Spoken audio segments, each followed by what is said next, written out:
Boa noite, pessoal. Sejam bem-vindos a mais um episódio do Estúdio Cast. Eu sou a Júlia Marques e hoje eu tô aqui com a Melissa Danda, que é docente e palestrante. Tudo bem, Melissa? Como é que tu estás? Tudo bem, Júlia. Obrigada pelo convite. Imagina, a gente que agradece a tua participação. Então, Melissa, começa contando um pouquinho pra gente, pro nosso público, como é que é a tua formação acadêmica, a tua trajetória, como é que tu chegou até aqui. Muito bem. Boa noite, então, a todos e a todas. Eu sou da área da comunicação social, sou jornalista e publicitária, me formei pela PUC e a vida é aquela caixinha de surpresas, né? Sempre. Enquanto eu estava terminando publicidade, eu já estava trabalhando numa assessoria de imprensa. Aí eu pensei, bom, então, vamos fazer jornalismo. Sim. E aí, terminando jornalismo, eu estava trabalhando com marketing, que tem tudo a ver com propaganda, né? Com publicidade. E aí, nessas indas e vindas, de repente, fui convidada para ser docente no Senac. E aí, me apaixonei pela sala de aula, né? Hoje eu sou docente e palestrante, atuando aí nos cursos técnicos, cursos de graduação. Então, fiz uma pós em docência depois, né? E aí, a experiência da área de comunicação mesmo, de empresas privadas, de assessoria de imprensa e por aí vai. Certo. Então, vamos conversar um pouquinho sobre a tua experiência nas empresas privadas, sobre a comunicação organizacional. Queria que tu explicasse um pouquinho pra gente o que ela é exatamente, como é que ela pode ser aplicada nas empresas, qual que é a importância dela atualmente. Muito bem. A comunicação organizacional eu entendo como uma área de extrema importância, né? Sou suspeita, claro, né? Estudei isso a vida inteira, mas eu entendo que as empresas precisam de um bom relacionamento com o público interno, né? E esse público interno é o grande motor, é a máquina propulsora de tudo que a empresa quiser fazer. Então, qualquer projeto, qualquer meta, qualquer que seja o desafio proposto pela empresa, é a partir da comunicação que se estabelecem, então, essas relações. Eu trouxe até um autor que eu sou bem fã, que é um professor da URGS daqui, o Rudimar Baldissera. Ele traz... Pode compartilhar com a gente. A comunicação organizacional como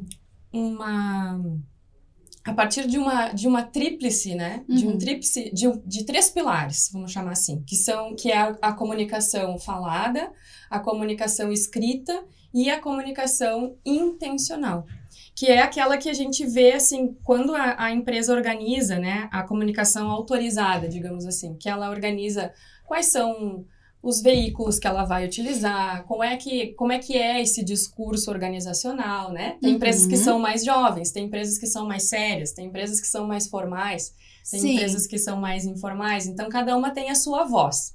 Acho que a comunicação organizacional, o primeiro passo é a gente entender que voz é essa, né? E a partir disso, dessa identidade, dessas características, a gente conseguir, então, estabelecer uma relação com o público interno que seja realmente uma relação de familiaridade, de sinceridade, né? Até de cumplicidade, eu diria, porque muitas vezes a gente vai ficar sabendo, né? Dentro desse setor de comunicação, a gente vai ficar em contato com o que é a vida desses colaboradores e dessas colaboradoras, o que é a juventude delas, o que é a saúde delas, o que são as ambições. A personalidade. A personalidade, com certeza. Então, é importante que a gente olhe para essa relação com essa clareza, né? Com o que a gente tem do autorizado, que é aquilo que a empresa quer comunicar, que a gente tenha consciência, então, do que é o falado, do que é o conversado, do que é aquelas impressões que o público interno tem a respeito da empresa, e a partir disso fazer, né, essas alianças, essas mesclas, do que a gente quer que as pessoas falem, de qual é a nossa pauta enquanto comunicação, a comunicação corporativa. Né? Eu falo, eu tenho muitas palestras já prontas e coisas que eu já fiz, né? E aí eu falo sempre pro pessoal da inovação, né? Empreendedores e empreendedoras que gostam da inovação, que querem empresas inovadoras e tal. Eu sempre digo para eles, as coisas começam pelo vocabulário. Quer que a equipe seja mais inovadora, então tem que transitar essa pauta, tem que ter esse assunto acontecendo, seja na reunião, seja no café, né? Exatamente, em qualquer ambiente que essa equipe esteja, essa pauta tem que estar presente, né? Sim. É daí que se inicia, porque daí é aquela coisa assim, ó, tem alguém conversando sobre inovação aqui. Então, eu e tu conversando sobre inovação. De repente, chega uma terceira pessoa que não está participando do assunto, certamente ela vai ficar interessada em pesquisar alguma coisa, ler algum livro, ir atrás desse conteúdo para, nas próximas conversas, participar disso. E aí, a gente está contribuindo com esse conhecimento. Né? Com essa comunicação esse assunto voltada. Ele precisa estar internalizado na empresa. Exatamente, né? Exatamente. Todos os processos, as etapas. E aí, a gente vai... Aqui eu falei da inovação, mas a gente pode pensar em qualquer outros temas. Se tu for olhar para a diversidade, se tu for olhar para o combate aos preconceitos, se tu for olhar para qualquer outro tema que se queira incorporar no discurso organizacional, a gente precisa começar pelo vocabulário, né? Então, as comunicações essas intencionais têm que estar direcionadas para isso. Os eventos, as sugestões, né? O que tiver rolando de oficial da empresa e não oficial, né? A gente precisa, então, ter essa influência. Certo. Acho que a comunicação organizacional, ela passa por esses caminhos, assim. Sim, e ela precisa ser muito bem aplicada, né? Porque, por exemplo, em relação ao ESG, a responsabilidade socioambiental, a gente sabe que se a empresa comunica para fora, mas não pratica internamente, isso tem até um nome, né? Greenwashing. Então, isso pode ser mais prejudicial para a empresa do que benéfico. Então, como é que pode ser feito isso de fato, assim? Trabalhar para realmente isso ser interno e externo? Eu tenho uma prática que eu acho que é sempre valiosa, né? A gente precisa sempre optar pelo exemplo. Eu não consigo falar sobre uma coisa que eu não aplico. Se eu falo sobre algo que eu não aplico, a tendência é que isso seja desmascarado a qualquer momento. Então, ainda mais a era que a gente vive, né? Que tá todo mundo publicando, postando, pesquisando o nosso nome, qualquer coisa nas redes. A gente não tem muito tempo, né? Para sustentar algo que não seja verdade durante muito tempo. Então, eu opto sempre, e acho que as organizações as que estão mais atentas, já se deram conta disso, de que elas precisam investir em profissionais que tenham essas características, né? Então, assim, se eu sou uma empresa que eu quero apostar as minhas fichas no ESG, quero apostar as minhas fichas lá nos princípios da ODS, né? Quero que os meus colaboradores sejam pessoas voltadas para a sustentabilidade como um todo, então eu vou ao mercado procurar profissionais que tenham esse conhecimento, que pratiquem essas coisas, ou que estejam dispostos e dispostas a seguir por esse caminho. Né? Às vezes as pessoas têm um desconhecimento. O desconhecimento não tá errado, né? A gente tá em etapas diferentes da vida, talvez. Elas só precisam querer estar dentro desse tipo de conhecimento, desse assunto. Querer é que eu acho que tem que fazer a diferença. Eu preciso identificar esse querer nas pessoas que eu vou chamar pra minha equipe, que eu vou atrair pra minha empresa. Então é algo que é uma etapa muito inicial. Eu considero inicial, né? A partir do momento que eu já tenho uma equipe estruturada e eu quero implementar algo novo, né? Se eu ainda não tenho essa prática e quero, a partir de um determinado momento, apostar as minhas fichas nisso, aí eu acredito que tenha que existir, então, um momento, um marco social, né? Eu acho que um marco social dá essa característica assim, ó, estamos, a partir daqui, começando algo diferente, fazendo algo novo.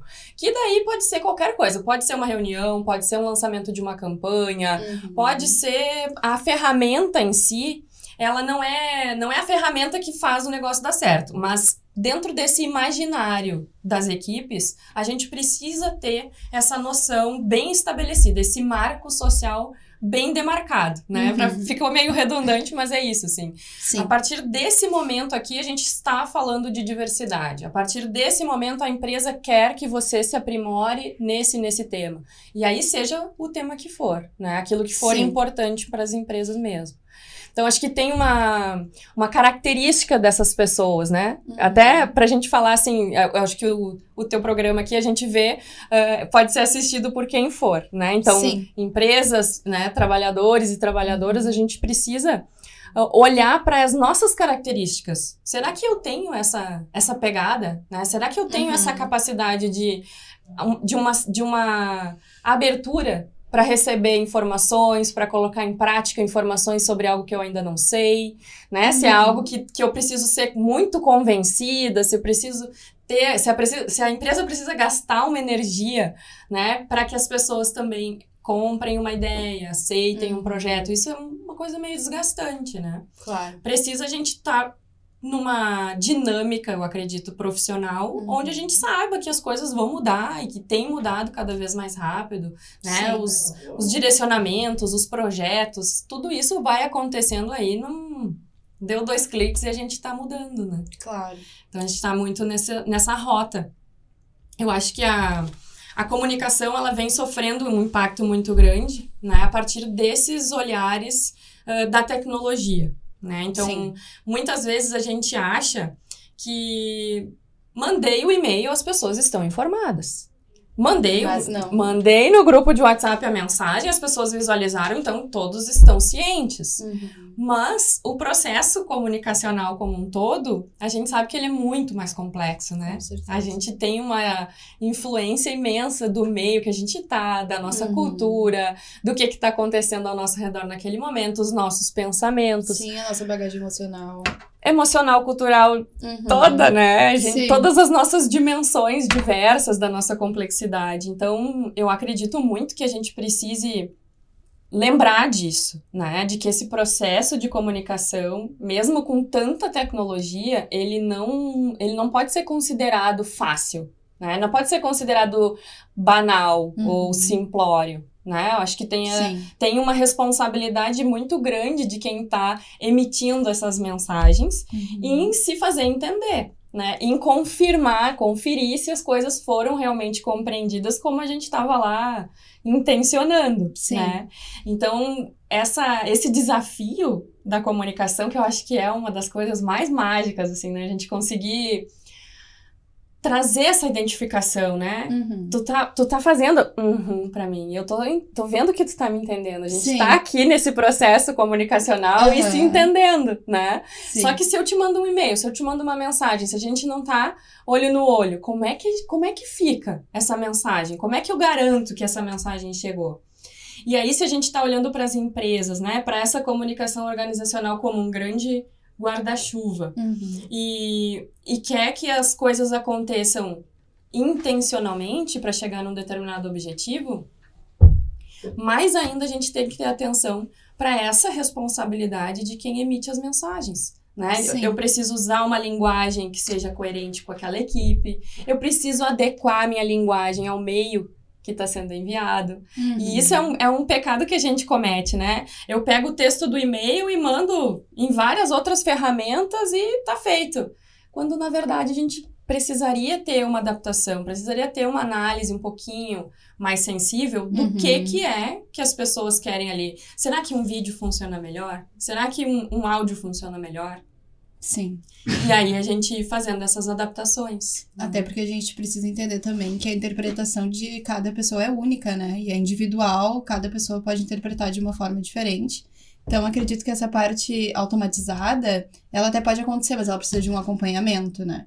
Posterior, um acompanhamento seguido. Não pode ser única também. Sim. Né? Às vezes a gente abrangendo, cercando aquela pessoa que a gente quer que tenha uma determinada informação, que nem eu comentei, né? Vai começar pelo vocabulário.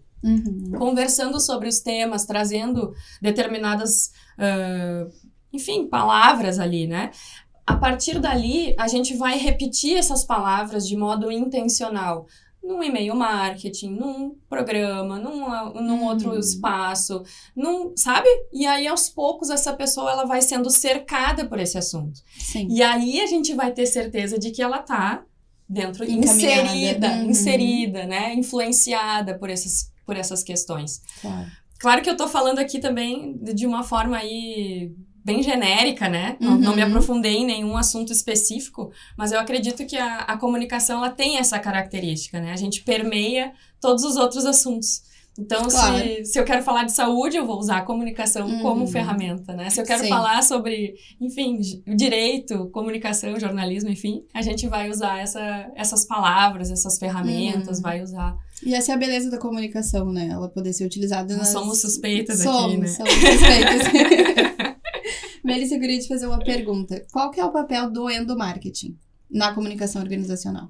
Tá, eu acho que tem uma coisa que a gente precisa primeiro determinar, assim, né? Muitas vezes a gente usa como sinônimos a comunicação e o endomarketing. E eu acredito, e até olhando assim para a literatura, a gente vê muitos autores e autoras fazendo uma distinção, né? A comunicação organizacional, ela é, como eu comentei antes, um guarda-chuva. Ela é mais ampla. Eu tenho várias ferramentas, eu tenho uma técnica específica, eu tenho um propósito específico dentro da comunicação organizacional. O endomarketing, ele é uma parte, digamos assim, da comunicação organizacional, que vai ser o mesmo trabalho que eu tenho em divulgar a minha marca externamente, para o público externo, para os públicos que forem necessários. Eu preciso ter uma adaptação dessa divulgação para o endo, né? Para dentro, para o público interno. Então, acaba que a gente não pode usar como sinônimos, são coisas bem distintas, tá? A comunicação organizacional, ela é um discurso, uma filosofia, uma voz, uma coisa muito maior que compreende o endomarketing como uma prática dentro, né, dessa comunicação com as equipes. É onde eu vou mostrar, por exemplo, vai existir uma campanha de lançamento de um determinado produto para o público externo. Eu posso antecipar esse lançamento, mostrar para o público interno, fazer as pessoas que trabalham na empresa entenderem o que vai ser divulgado, como vai ser feita essa venda. Usar a mesma campanha até, mas para explicar para as pessoas o que está sendo feito. Isso é uma forma de trazer esse marketing para o público interno. Em paralelo, tem muitas empresas que utilizam esse termo endomarketing como uma forma de fazer campanha, né, de fazer marketing para o público interno. Totalmente, às vezes, dissociado do que é o emprego da marca para o público externo. E tá tudo bem, também temos autores e autoras que falam sobre isso. O endomarketing, então, vai ser uma forma de fomentar a marca, e aí de diversas maneiras, para o público interno. E aí a gente vai divulgar a cultura da empresa, a filosofia da empresa, qual é essa missão, vai divulgar para esse público o que se espera enquanto mindset dessas pessoas, né? E aí a gente vai ter, então, um outro caminho a ser trilhado ali para que essas pessoas comprem essa ideia, né? Eu acho que tem quando a gente fala de marketing, a gente está falando de venda, né? Estamos falando dessa proposta aí de vender uma ideia. Então, vender uma ideia para o público interno tem a ver com essa proposta de a gente ter uma marca forte internamente. Tá certo. Bom, Melissa, a gente estava falando sobre ESG, né? Sobre contextos diferentes, pessoas diferentes dentro do mercado de trabalho. Eu queria ler uma frase para ti e queria que tu comentasse sobre ela, né, posteriormente. Tá. Bom, estratégias que não consideram o contexto social, cultural, político, econômico e as visões de mundo de todos os envolvidos como aspectos distintos são fadadas ao fracasso. Queria que tu falasse um pouquinho sobre isso, se tu concorda, o que tu pensa sobre. A gente está vivendo um momento político, extremamente político, né? Por ser um ano de eleição, por ter essa pauta bastante em alta na imprensa, a gente tem essa característica. Mas eu acredito muito que a gente considerar os aspectos da diversidade faz com que a gente tenha muitos ganhos, né? Eu acredito muito que a diversidade, enquanto uma maneira de ver o mundo, né? Enquanto uma proposta de conhecer as pessoas, as culturas e toda a diferença que existe no mundo, faz com que a gente tenha muitos ganhos. Em que sentido, né? Pessoalmente, eu, né, Melissa, sou casada com um nordestino. Um homem nordestino. Sim. Que mora no Rio Grande do Sul, que tem 2 filhos, né? Que tá aqui constituindo a vida do meu lado. Mas que traz consigo muito forte a cultura nordestina, a cultura recifense. É um fanático, né? A gente acha que aqui no Sul somos bairristas, mas perdemos, assim, de longe, de levada, né? Do bairrismo que eles têm lá. E é um bairrismo muito fundamentado, porque é um carnaval incrível, são praias paradisíacas, são pessoas com uma receptividade, com um carinho. Eu sou muito suspeita, porque eu adoro, né? E aí, então, enquanto pessoa, se eu não aceitar essa diversidade, se eu não olhar para isso como algo extremamente positivo, já saio perdendo aí, né? Já saio perdendo no meu relacionamento. Então, olhar para essa cultura, olhar para minha cultura e aprender a questionar ela, a olhar para ela de um modo mais diverso, né? Estamos nos aproximando aqui do 20 de setembro. Será que o Rio Grande do Sul é só churrasco, chimarrão e o Dia do Gaúcho? Meu Deus, a gente tem aí uma diversidade de ritmos no nosso estado. A gente tem uma cena do samba muito forte, né? Uma cena do rock gaúcho muito forte, que a gente tem que morrer de orgulho disso, tem que divulgar isso para o mundo inteiro. Sim. Então, olhar para a diversidade cultural é um ganho imenso que a gente tem como desenvolvimento de seres humanos, sabe? De pessoa mesmo, de ser alguém interessante, de ter assuntos diversos para conversar.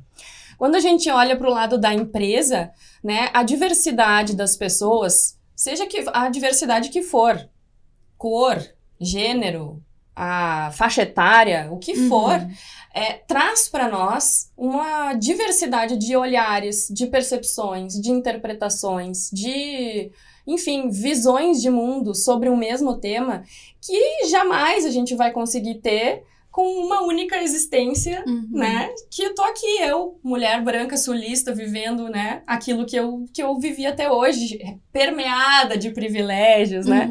Sabendo, agora, cada vez mais me conscientizando desses privilégios, porque precisamos aqui passar por essa trajetória, por esse caminho, e a gente se dá conta disso, né? Tá, mas o que é que as pessoas estão falando tanto desse tal de privilégio? O que é isso? Será que eu tenho? Será que eu não tenho? Como é que funciona? Por que é bom? Por que é ruim? Por que a gente não abre mão? Né? E esse olhar crítico faz a gente amadurecer, faz a gente ter aquela intenção de se abrir, de ouvir o outro, de entender, né? De prestar atenção realmente no que as pessoas têm a trazer para nós. E aí, Júlia, uma coisa que eu acho que é importante a gente trazer, principalmente dentro da comunicação, que era o nosso tema principal aqui, tem uma jogada que eu falo sempre também nas minhas aulas, meus alunos já sabem, né? A gente precisa estar presente. O que é estar presente? Eu preciso saber que eu tô aqui nesse momento, pensando uma determinada coisa, falando uma determinada coisa e agindo de acordo com aquilo que está sendo colocado aqui. Então, tem que existir esse alinhamento para eu saber que eu tô aqui presente. Sim. Do contrário, se eu tô lá pensando o que vai acontecer depois, quando eu sair daqui, e eu tô falando contigo sobre uma coisa diferente, e eu tô pensando aqui, sentindo lá dentro uma terceira, esse cruzamento aí, esse ruído que tá acontecendo aí, ele faz com que eu não esteja presente, né? É aquele momento que a gente tá conversando com alguém e a pessoa tá assim, tá, não, Mas dá 5 minutos a pessoa te olha e fala assim, desculpa, não consegui, eu não prestei atenção no que tu me falou. Sim. Então, se eu tô pensando, sentindo e agindo numa determinada direção, eu tô ali, né? Eu tô presente naquele momento ali, eu tô vivendo aquele momento ali.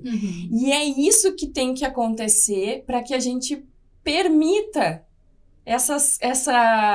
que a gente permita mesmo que essas presenças de outras pessoas, de outras culturas, essa diversidade que existe nas nossas existências, elas nos tragam benefícios, né? As empresas enriqueçam a nossa comunicação. Enriqueçam a nossa existência como um todo. As pessoas que conseguirem olhar para isso, colocar isso nos seus marketings, colocar isso nas suas campanhas, colocar isso no seu endomarketing para conversar com as pessoas diversas, talvez elas não tenham o objetivo alcançado assim de falar exatamente com cada uma das pessoas. É uma ilusão. A gente tende a colocar, né, em grandes grupos. São mulheres, são homens, são crianças, são adultos. A gente tende a unir, agrupar. Mesmo sabendo que a existência é individual única para cada um, né? Mesmo sabendo disso. Então, quando a gente consegue olhar para a diversidade, a gente faz com que esses pequenos grupos que já não são tão pequenos assim, né? Uhum. Vivemos no Brasil, vamos lá. Sim. A gente consegue olhar para essas pessoas e fazer, então, algumas adaptações na nossa comunicação que façam com que elas nos entendam melhor, né? Uhum. A vivência de uma pessoa que tá aí com os seus 80, 70 anos, ela é totalmente diferente da vivência de quem tem 20. Com certeza. Né? Uhum. Se tu for ver, esses tempos, a gente sempre E brinca. as duas podem agregar, né? Elas têm que se somar. Uhum. Porque elas estão convivendo nos ambientes todos. No supermercado, no shopping, na empresa, na família, em todos os lugares. Uhum. Então, cada vez mais a gente precisa olhar para essas diferenças como algo positivo. Claro. Porque o diferente nos assusta. Tá tudo bem. Se todo mundo abraçar essa ideia, a gente já tem meio caminho andado. Uhum. Assustou? Tá. Então olha de novo, vê que não é um monstro tão grande. E aí a gente vai. Sim. Eu brinco sempre que a mudança é algo que nos incomoda. Né? A mudança nos incomoda. Tu vai pra uma casa melhor, uma casa maior, com 3 quartos, né? Uhum. Linda, maravilhosa, mas sair da tua zona de conforto dói, né? A gente fica ali num momento, assim, de instabilidade, porque a gente não sabe. A gente não tem garantia nenhuma que as coisas vão dar certo realmente. Sim. A gente não tem controle das coisas. Uhum. A gente acha que tem, né? A gente entra nessa doideira aí de achar que tem. Mas, não tendo controle, a mudança me assusta. Porque a partir do momento que eu estabeleci uma rotina, eu acho que eu já sei o que vai acontecer, né? Eu tô prevendo ali que vai acontecer assim, vai acontecer assado e tal. A partir do momento que eu não tenho essa previsão, a mudança, né? A gente enxerga a mudança como ruim. Mesmo que depois ela seja boa. Me mudei, mas na hora, vi que era maior, vi que era melhor, fiquei melhor, tô melhor instalada, mas teve um momento ali de insegurança. Até a gente se habituar. Quando a gente está falando das diversidades, a gente está falando de conhecer muitas coisas novas.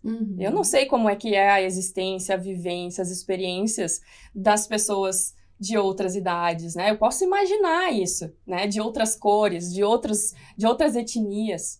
Eu imagino, mas a certeza não tenho. Eu preciso ouvir essas pessoas. Sim. A partir do momento que eu estou ouvindo elas, escutando o que elas têm para me dizer, aberta a receber essa informação e trazer essa informação para junto de mim, né? Sim. Porque uma coisa a gente pode também ter certeza, a gente pode ouvir, saiu por ali, né? Não fez nada com isso, não me agregou em nada. Sim. A partir do momento que não, eu me interessei, né? Pensei, senti, agi e tô aqui olhando, ouvindo, vivendo esse momento.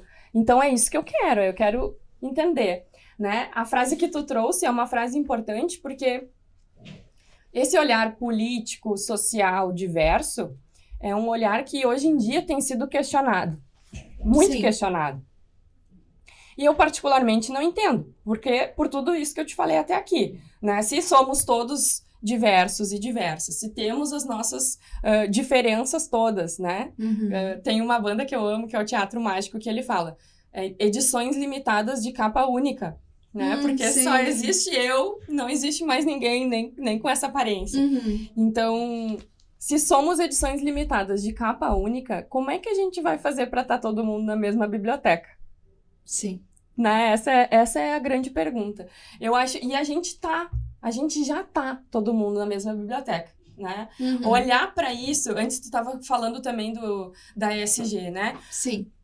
Imagina a gente estar nesse planeta, consumindo esse planeta loucamente, sem dar tempo dele se regenerar, né? E achar que... E não se preocupar com isso, né? Achar que o negócio vai continuar dando certo, né? Não vai dar. A gente tem um limitador aqui, que é um limitador muito importante. Então, falar de política, falar de diversidade, falar de comunicação, falar de empresa, é falar também dessa responsabilidade da gente olhar para o todo. Com certeza. Tem um vídeo que eu adoro que se chama A História das Coisas. Eu indiquei ontem para minha turma. A História das Coisas vai falar sobre essa importância da gente entender que o planeta precisa de um tempo para se regenerar, né? Que a gente não pode consumir desenfreadamente.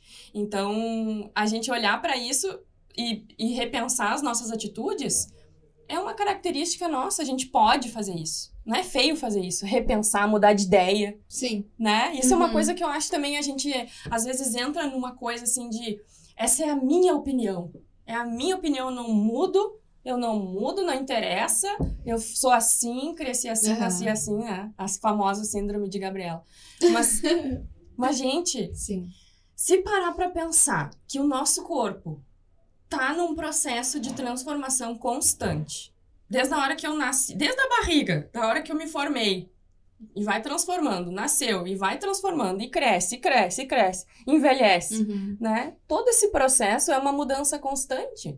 Hormonal, física, e aí no meio do caminho ainda tem gente que vai malhar, vai mudar mais ainda. Tem gente que vai engravidar, vai mudar mais ainda. Sim, ninguém permanece igual a vida toda, né? E aí, a gente vivendo essas mudanças, o nosso corpo foi feito para isso, né? O nosso cérebro, ele é plástico, elástico. A gente tá aí, músculo, né? Quanto mais a gente lê, quanto mais a gente estuda, quanto mais a gente recebe informação, processa essa informação, mais a gente se transforma.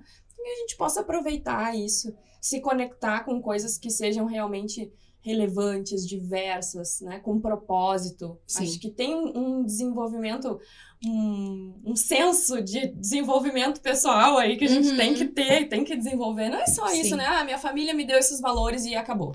Poxa, não, se fosse isso era fácil, né?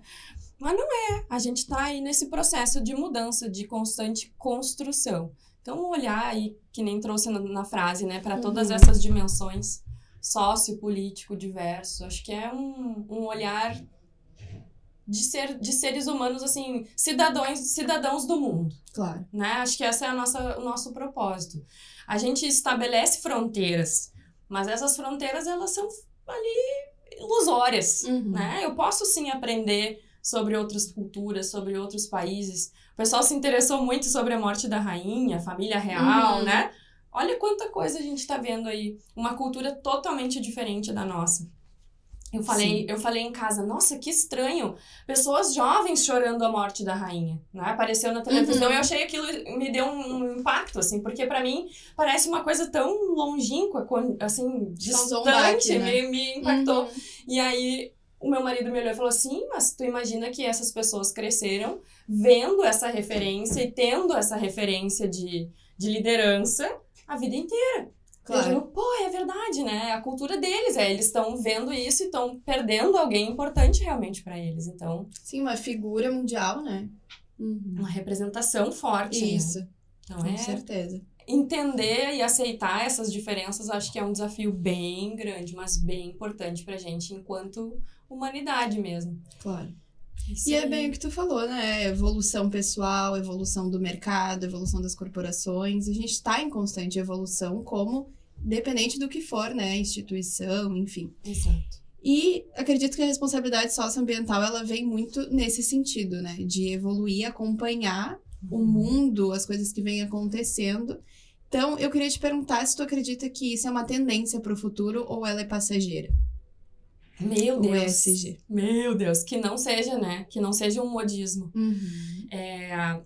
Eu acredito muito que todas as iniciativas que estão sendo feitas e que já foram feitas, né? Ao longo da história, a gente teve ali vários eventos mundiais. Aqui, o Brasil mesmo sediou 2 eventos, né? A Eco 92, o Rio +20. A gente tem uma responsabilidade muito grande com relação aos biomas que temos no nosso país, né? A toda a diversidade de natureza que temos no nosso país. E aí, as empresas serem responsáveis pelo consumo desses recursos, né? Dos recursos... enfim, que precisam se regenerar, como eu tinha comentado antes, né? Sim. Não pode ser algo passageiro. A gente precisa que isso seja uma constante, que isso seja... que aconteça com uma postura vigilante. Acho que essa é uma palavra, assim, que a gente pode colocar para esse tema. Porque descuidou, a gente relaxa, né? Sim. Eu vejo em casa, assim, às vezes a gente entra... lá em casa a gente tem uma ideia assim, vamos fazer então a segunda sem carne, né? Que seguidamente a gente vê pesquisas que comentam assim, que reduz o consumo de água, que faz bem para a saúde e tal, né? A redução do consumo da carne vermelha. Aí quando vê, final da tarde, chega a hora do café da tarde, do lanche, tá ali, faz o sanduíche, queijo e presunto, comeu carne, né? Então, Sim. puxa vida, tá. Flexibilizou. Mas vamos pensar que não era carne vermelha, tá? Mas a gente sabe, vai fazendo concessões, né? Se a gente não tá ali vigilante mesmo o tempo todo, a gente entra na rotina, naquela roda viva do nosso dia a dia de fazer sempre o que se fez, né? Sim. Então, precisamos dessa adaptação, precisamos desse entendimento. Acho que a ESG vem para as empresas como, num primeiro momento, como uma exigência, uma responsabilidade. Talvez as pessoas vejam isso como, chatice, né? Mais um relatório, mais um indicador, mais um compromisso. Mas, na verdade, a gente está falando, então, de algo muito maior. Né? Que é isso, esse olhar para o planeta, esse olhar para as pessoas, né? A gente não pode esquecer que faz parte dessa natureza, né? A gente tende a se perceber como algo que dominou a natureza, né? Porque a gente fez a roda, fez o fogo, fez, mas a gente precisa ver que acabou o oxigênio, acabou a gente, né? Sim. Acabou a água, acabou a gente também, Com né? certeza. Então, a gente, de alguma maneira, precisa ter essa consciência, precisa ter essa responsabilidade contínua. Então, o papel das empresas é fundamental. Eu acredito que é fundamental para que isso dê certo. Sim. Muitas vezes, se as pessoas, que nem eu comentei, né? Não viveram isso na escola, não tiveram essa educação ambiental que a gente vê hoje em dia muito mais forte, né? Quem é que vai educar elas? Quem é que vai trazer para elas essas informações? Vai ser as empresas. Quem vai transmitir o conhecimento, né? Vai ser a empresa que vai exigir que o funcionário não misture o lixo dele ali do lado da mesa, sabe? Aquela lixeirinha que às vezes vai no finalzinho do lanche, vai o papel, vai não sei o quê. Essa lixeirinha tá misturada. Essa lixeirinha não vai dar para reciclar, né? Então, às vezes, pequenas iniciativas que a própria empresa faz, muda tudo, né? Eu lembro de ter trabalhado já numa empresa que eles faziam, inclusive, a coleta de óleo de cozinha.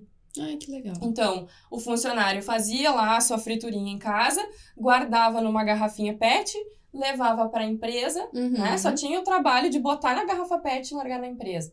E a empresa fazia, então, o contato com o instituto lá que fazia essa coleta e depois isso virava sabão numa cooperativa. Que legal. Então, assim, é uma iniciativa. O que é a iniciativa que precisa ser feita, né? Comunicar isso dentro da empresa, entrar em contato com esse instituto que vai lá fazer a coleta e a gente ter o óleo de cozinha ali para disponibilizar para eles. Sim. Então, às vezes a gente acha que é um grande processo, né? Algo gigantesco, que precisa fazer um investimento altíssimo para alcançar o resultado que se espera. Na verdade, não. Sim. As pessoas sentem o impacto de estar ali, de ser próximas e de conseguir fazer, né? E às vezes até quando a gente delega isso para alguém, né? Diz pra tua equipe lá, monta um grupo aí e resolve como é que a gente vai fazer. Como é que a gente vai fazer para diminuir o uso do papel aqui? Quem que a gente chama para reciclar o papel? E aí os funcionários, as pessoas, elas se organizam, se articulam. Na minha área, no meu condomínio tem alguém que faz, no meu bairro tem alguém que coleta, e aí quando vê, né, a gente atuou como uma rede e fez as coisas mudarem, fez as coisas acontecerem de um jeito diferente. Sim, eu acho em prol de novas atitudes, né? Exato. E aí, em contribuição, quando vê um relatório desses, vai ficando bonito de se ver. Sim. Né? A gente vai vendo o resultado ali, vai vendo um impacto positivo, vai fazendo uma transformação no meio que a gente está vivendo. Com certeza. Vale muito, enche a gente de orgulho no final. Sim. Acho que é mais positivo do que negativo. Que não seja um modismo, por favor. Tomara que, né, que perpetue. Melissa, a gente estava falando, né, sobre relação entre pessoas, com colaboradores. Eu queria te perguntar sobre o Employer Branding. O que ele é e por que ele é tão fundamental nas empresas? O Employer Branding, a gente tem falado muito sobre isso no sentido de atrair talentos, né? Então, essa é a forma da gente atrair talentos. Eu entendo que o Employer Branding, ele é uma vertente, né, do que a gente entende como branding em geral. Então, digamos assim, Dentro da minha estratégia de marketing, eu tenho lá toda uma construção da minha marca, uma construção da minha identidade de marca, do que é de como eu quero me posicionar no mercado. Sim. Quando eu olho para o público interno, para as equipes, para as pessoas que eu tenho dentro da empresa e para quem eu quero atrair, eu preciso estruturar da mesma forma, né? Como é que vai se dar essa construção de marca forte, de marca coesa e coerente para o público interno. Então, quando a gente vê alguém falar assim, ó, nossa, eu queria muito trabalhar na empresa tal. Eu queria muito trabalhar naquele lugar porque eles me vendem essa ideia de tal coisa. E aí, esse posicionamento, essa percepção que as pessoas têm a respeito de uma determinada empresa faz parte também desse employer branding. Tem vários aspectos dentro desse termo, dentro dessa proposta.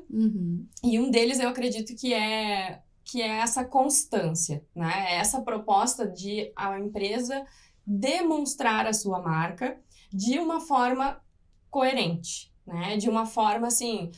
vou dar um exemplo antigo aqui, mas é um exemplo que eu achei pertinente, né? Um tempo atrás, não sei se tu vai lembrar, na campanha de Dia dos Namorados, do Boticário, eles fizeram vários tipos de casais. Lembro. Vários tipos de casais. As redes sociais, quando divulgaram esse vídeo, teve uma parcela do público mais conservador, né, que aposta na família ali, homem, mulher e crianças, olhou para isso e negou, rejeitou essa informação. Se essa família não compro mais no Boticário, não quero mais saber, né? Perderam um cliente. E aí, o posicionamento da marca Boticário, desse grupo, foi olhar e dizer assim, bom, essa é a nossa verdade, é isso aqui que a gente acredita agora. Então, essa mensagem aqui, ela vai permanecer. Se a nossa marca não te atende mais por causa dessa mensagem, então, infelizmente, né, não vamos mais ter esse cliente, vamos apostar em outras pessoas. E esse posicionar-se, esse posicionamento, essa jogada, assim, de manter uma postura... De não recuar, né? De não recuar, é algo que é o que faz o employer branding acontecer.Esse é um exemplo, assim... Do branding vivo, né? Muitas pessoas, eu tenho certeza, a partir desse posicionamento, olharam pro Boticário de um jeito... Quero trabalhar nessa empresa, quero ir lá fazer parte dessa equipe, né? Sim. E aí isso pode... Aqui eu dei esse exemplo, mas todas as empresas têm a sua marca. E aí eu acho importante fazer uma ressalva aqui, que mesmo que não esteja estruturado da maneira... né, mais bonitinha, chamando de employer branding, chamando, né, olhando para isso como algo estratégico, pode ter certeza que essa cultura já existe. Sim. Né?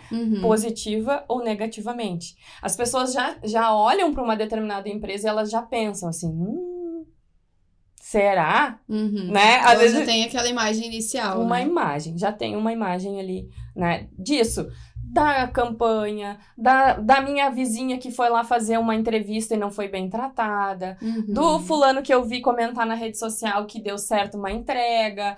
E aí, Júlia, a gente acha às vezes que não, mas a minha entrega é perfeita. Não, mas o meu marketing tá maravilhoso. Um caminhão de dinheiro no marketing, um caminhão de dinheiro na assessoria de imprensa. E aí vai ver, é uma coisinha assim que tá atrapalhando, que tá fazendo as pessoas... né, olharem para a empresa com essa desconfiança, que não está atraindo os empregadores como deveria atrair, né? Então, o employer branding, eu acho que vem para a gente organizar esse negócio. Sim. É uma maneira da gente olhar e falar assim, ó, queremos atrair os melhores talentos. Então, como é que a gente vai fazer isso? Né? A partir desse desafio, a gente vai estruturar a nossa empresa para cuidar da natureza, para cuidar das pessoas, para cuidar do nosso público final, para cuidar das nossas embalagens, e aí a gente vai entrando nesse processo onde tudo está intercalado para construir, né, a marca final da empresa, a marca total da empresa, né? Sim. E aí eu acho, eu sou muito simples, assim, A gente tá aqui conversando, se nós estivesse no bar, eu ia estar conversando contigo desse mesmo jeito. E eu acho que é importante a gente pensar, né, que às vezes, o employer branding, o branding ou termos que são mais sofisticados, né, termos que vêm do inglês, termos que muita gente gosta de usar, a gente gosta dessa coisa, dá um tom linguagem. Assim, né, uma linguagem mais moderna e tal, mas é cuidado. É cuidado com as pessoas, é cuidado, é isso, é estar presente, é apostar as fichas nas relações. E aí, quando a gente fala em apostar as fichas nas relações, é em qualquer relação. Porque daí, assim, se eu tenho essa responsabilidade de olhar para as relações e querer que elas sejam melhores, eu sei que eu preciso ir lá investigar o meu fornecedor para saber se não tem trabalho escravo lá. Porque faz parte dessa minha relação. Eu quero saber se esse fornecedor é alguém que cumpre, que está sabendo dos princípios todos da ODS. Sim, eu preciso cuidar de todas as pontas, né? E aí a minha cadeia inteira está sendo influenciada. Sim. O poder social que existe em abrir uma empresa, né, em ser uma liderança dentro de uma empresa, às vezes eu acho que a gente não tem essa noção do impacto que a gente gera num bairro, nas famílias, né? A administração traz muito esse caráter, assim, da gente perceber, olha, não é pouca coisa, a gente está movimentando, né? Isso, o bairro, a cidade, as famílias, né? Então, qual é a minha responsabilidade nesse ponto? O que eu consigo fazer para melhorar? Para melhorar a minha cidade, né? Eu vejo sempre o Paulo Germano comentando no Jornal do Almoço que Porto Alegre não tem uma marca. O que é a cidade de Porto Alegre, né? O que a gente tem, o que a gente oferece? E aí ele fala sempre, poxa, até Gramado já conseguiu vender melhor, né? O Natal, a dinâmica toda da cidade, a cultura, tudo mais. Por que a gente não tem isso, né? Porto Alegre é a cidade do quê? Né? E aí ele reclama sempre. E aí eu fico pensando assim, gente, quem vai definir isso são as pessoas, né? São as empresas que vão trazer coisas para cá. Durante muito tempo a gente foi Porto Alegre, a cidade do Fórum Social Mundial. Grandes eventos, né? A proporção dos eventos que vem para cá é o que vai fazer o nome da nossa cidade acontecer. Sim. Então, vamos ter um porto digital que nem tem Recife, vai ser a Porto Alegre, cidade da inovação. Né? Vamos encontrar essa bandeira. Qual é que é o nosso branding aqui de Porto Alegre, né? Sim. A gente tem essa dificuldade. Então, olhar para esses aspectos, assim, das relações, como eu estava te comentando antes, é o que vai fazer a gente ter essa noção, assim, de que não adianta olhar só para mim, não adianta olhar só para o meu grupo, não adianta olhar só para o meu nicho de empresas, né? Eu preciso, de alguma forma, olhar para além, para um pouquinho além. Já é um início, sabe? Da gente olhar um pouquinho além ali. O que as pessoas estão fazendo? Como é que elas estão vivendo? O que eu posso fazer para auxiliar? Tem um livro que eu sou apaixonada, da Eliane Brum, que ela mostra para nós, assim, né? Pequenos relatos de funcionários que ela entrevistou ao longo, né, de treinamentos, palestras que ela fez. Sim. Mentira, não é da Eliane Brum, é da Dulce Ribeiro. Dulce Ribeiro, chama Você, a Diferença na Era da Relação. E aí tem um dos relatos que ela fala assim, a liderança me reclamava o tempo inteiro que o funcionário chegava atrasado. O funcionário chegava atrasado todos os dias. E a liderança sempre reclamando. Até que um dia eu cheguei pra ele, olhei e falei assim, para de reclamar, vai lá e pergunta por que a pessoa chega atrasada. E aí aquele impacto, né? Tipo, mas como assim? Como é que a pessoa chega atrasada? Porque não tá cumprindo horário. Tá, mas deve ter algum motivo. Vamos lá ver o que é. E aí, conversando com esse funcionário, essa liderança entende que o funcionário tinha perdido um parente, que era alguém importante na rede de apoio, que levava a criança para a escola no horário da manhã. Ao perder esse parente, esse pai, funcionário desse relato, passou então a levar a criança na escola e aí com certeza chegava atrasado. Como é que solucionou o problema? Criou-se uma rede de carona solidária dentro da empresa, se descobriu que mais de um funcionário morava no mesmo bairro e a partir de então, esse funcionário pai que precisava largar a criança na escola começou a ganhar carona mais cedo, Uhum. chegando mais cedo todo santo dia na empresa. E aí, Como é importante a comunicação, né? voltamos ao início do nosso grande tema aqui, Sim. né? Pequenas perguntas, às vezes é uma pergunta que precisa ser feita. Sim. Por que tu tá chegando atrasado? Antes tu não chegava, o que aconteceu? Isso. Vamos resolver? Como é que a gente vai resolver? Conseguimos uma solução. Então, e às vezes quem tá imerso no problema não tá conseguindo, né? Não vai conseguir. Tipo, olha, preciso levar a criança na escola, a criança tem que chegar nesse determinado horário, de lá eu venho pro trabalho. Sim. Né? E como é que a gente resolve? Então, eu acho que tem uma coisa que a gente pode desenvolver de ser mais pró-solução. Né? Porque é muito fácil ficar reclamando, meu funcionário só chega atrasado, vou mandar embora, porque você chega atrasado, Como é que a gente resolve? Né? Tem uma virada uma empatia, de chave, né? uma sensibilidade. Uma viradinha de chave que a gente tem que dar, assim, para olhar para as pessoas e se interessar por elas. Sim. Né? Esse relato do livro da Dulce é, para mim, um amor, porque eles dizem, olha só quanta coisa legal se envolveu aqui. A minha liderança interessada no meu dia a dia. A relação entre esse liderado e essa liderança, ela muda a partir dessa solução. Porque foi alguém que se interessou, que veio me perguntar. A gente gosta disso, a gente precisa, né? Sim. Somos seres sociais, precisamos desse olhar. Então, a rede de carona solidária, então, entrou outros colegas, né? Que antes vinham sozinhos para a empresa, diminuiu a quantidade de carro na rua. Né? E aí, menos poluição, né? Só benefícios. Então, esse é um exemplo que eu acho assim, ó, carona solidária é uma coisa muito legal. Todo mundo tinha que ter. Toda empresa tinha que oferecer, né? Pra gente olhar pra isso, assim, melhorar o dia das pessoas, né? O que a gente pode fazer pra solucionar? Acho que é uma... E com isso a gente tem colaboradores mais engajados também, né? Mais felizes nos ambientes de trabalho, mais tranquilos. Com certeza. A tranquilidade que eu preciso ter. Olha, eu vou chegar no horário. Não vou precisar enfrentar um super trânsito, não sei quantos ônibus, de repente, né? Sim. É uma ideia aí que eu defendo, né? Agora, pra quem não tá em home office, né? A pandemia deixou muita gente em home office.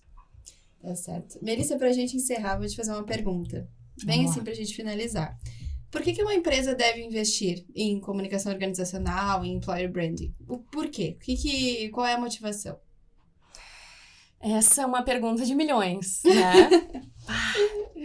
Eu sou totalmente suspeita. Eu acho que o investimento em comunicação, em marketing, em branding é um investimento de longo prazo muito benéfico, tanto para as empresas quanto para as cidades, como eu comentei aqui, para a sociedade como um todo. Então, a empresa se enxergar dentro desse papel de responsabilidade social, né, ela fazer esse investimento é meio que uma contrapartida, sabe? Eu tô aqui, eu tô usando esse espaço, eu tô empregando pessoas, eu tô cuidando da natureza, eu tô fazendo esse bairro melhorar, tô fazendo essa cidade melhorar, né? Essa noção e esse atrativo... mas a empresa tem que pensar no lucro. Tá, claro que tem que pensar no lucro, né? Isso faz parte da sustentabilidade econômica. A gente tá olhando para isso também, não quero que isso fique de lado. Mas não é só isso, né? Durante muito tempo, aí, desde a Revolução Industrial até aqui, a gente viu as transformações que as empresas precisaram passar. Então, se elas já passaram por tantas transformações, eu acredito muito que de uns tempos para cá, a nossa transformação, ela é social. Sim. E aí a comunicação é social. A comunicação como parte da solução, né? Vou colocar a comunicação como uma ferramenta aqui para o diálogo, para a discussão saudável, para a gente debater ideias e transformar as ideias em soluções que sejam melhores para o planeta como um todo, para o nosso continente, para a nossa América Latina, para o nosso Brasil, e a gente tendo essa noção de espaço, de todo, né? Saber que o nosso impacto não é só aqui, não é só ali, eu vou abrir um mercadinho. Bom, mas o mercadinho muda tudo, às vezes muda o trânsito, às vezes muda o fluxo das pessoas, né? Quando vê, tem um monte de gente indo lá por causa de uma determinada receita. Pode mudar o cotidiano de uma pessoa, né? Pode deixar as pessoas mais felizes, mais tranquilas. A gente precisa olhar para isso, sabe? Como é que o meu impacto pode ser positivo? E aí, quando a empresa olha para si, né? Com essa criticidade, com essa capacidade de perceber a sua responsabilidade social para com funcionários e funcionárias, para com a natureza, para com questões econômicas, aí a gente tem uma empresa sustentável, né? Em todos os seus aspectos, em toda a sua diversidade, em toda a viabilidade do que pode ser sustentável. Em todas as suas vertentes. Exato. Tá certo, Melissa. Eu agradeço muito a tua participação. Foi uma honra conversar contigo. Peço que tu deixe tuas redes sociais pro pessoal, para eles conhecerem um pouco mais do teu trabalho e de ti. Claro, com certeza. Eu sou @meldanda no Instagram e Facebook. Tem uma página lá da minha consultoria também, que eu faço palestras, faço workshops. Quem quiser chamar aí pra gente trabalhar com as equipes, é Danda, _comunicação e propósito. Pode adicionar, eu aceito todo mundo lá e a gente segue esse papo aqui que tá muito gostoso. Então tá certo. Muito, muito obrigada pela tua participação, Melissa. Eu que agradeço. A gente encerra aqui mais um episódio do Estúdio Cast. Se você gostou do conteúdo, curte, comenta, compartilha e até a próxima.